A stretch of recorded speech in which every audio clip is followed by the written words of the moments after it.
Hello and welcome to the Science Club Daily. I'm Tina and joining me again is Ross Balch. Hello. So I've got a brilliant story for you from the Caribbean today.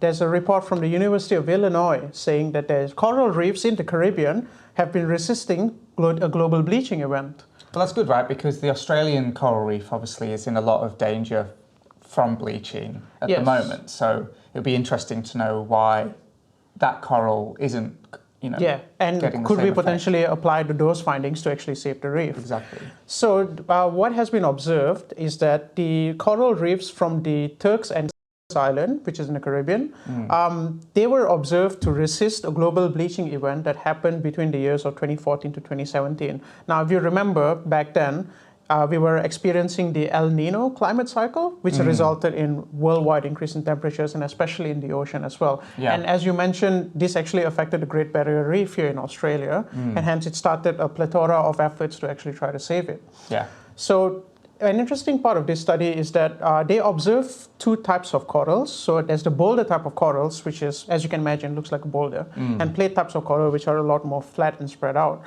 So they found that the boulder type of coral were more resistant to the bleaching. So they did not observe any loss of color compared to the plates.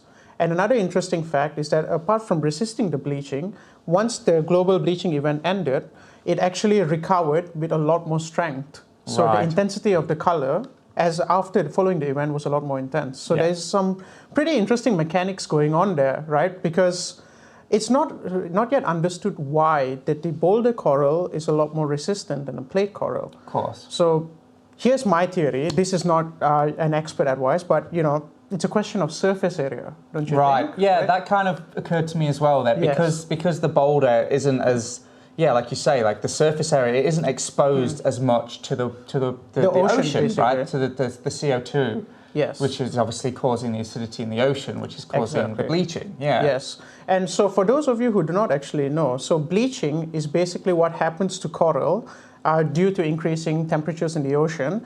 And because coral reefs in general, they actually consist of two species, right? So there's the invertebrate corals and there's the algae, or algae, right? Yeah. Anyway, algae are basically the source of nutrients for the corals, and they are actually the ones that are actually giving the pigmentation or the colors for the coral. Right, because a lot of algae come in a lot of exotic colors. Yes.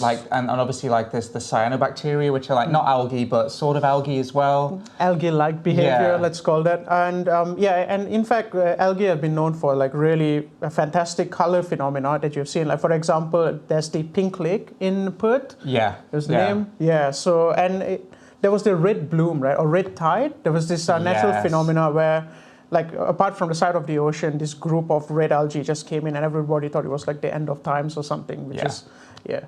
Anyway, the fun part about this is that this study was actually conducted as part of what they're calling a citizen science project. Nice. Where the community or amateur scientists within the community actually assisted the University of Illinois in making observations and keeping track of this coral. So they basically had a group of students and interns who basically just put on scuba gear and just dived in. Awesome. And all they had this lovely color chart that actually they used. It's a standardized system to observe the health of the coral just by comparing the colors. And that's how they actually reported that, based on this color scheme, this particular coral is healthy and that particular coral is not. Now, I personally find this interesting because this is it's an interesting bridge between the science community and the general community. And I believe that we should have more events like this where the community gets a chance to participate. Because I mean, I think a lot of the thing is with science is that you need a lot of data to have like certainty in your results, right? Absolutely. I mean, we both know all too well that you need a certain number of like numbers in your experiments and stuff like that. And so there's only so many people who can be involved in science at once. Absolutely. Yeah. And obviously it's very expensive to hire research assistants to do all of this. But people who care about corals and bleaching, they'd be more than happy to go scuba diving with a chart and just tick it off. Exactly. It's like there's those games like Fold It, where they have, it's like citizen science where it's basically framed as a game, but you get real protein structures that we need to solve, and people fit them to make the protein. And obviously stuff like looking at planetary data to There you try go, and yeah. spot planets and stuff. So when you have a project that needs a lot of reach, for example, because the coral reef isn't something that you can really easily fit in your living room, right? It's a long, large Yeah. living body of organisms, right? And Right. just to cover that, you just can't have like a group of 3 scientists attempting Yeah. to cover all that coral reef in an observational period that lasts for 6 to 7 years. Yeah. That's just, it's just undoable. So I personally think it's a great demonstration of citizen science and what it can apply. And I genuinely hope that we do get to see more stuff like this coming soon. Yeah, absolutely.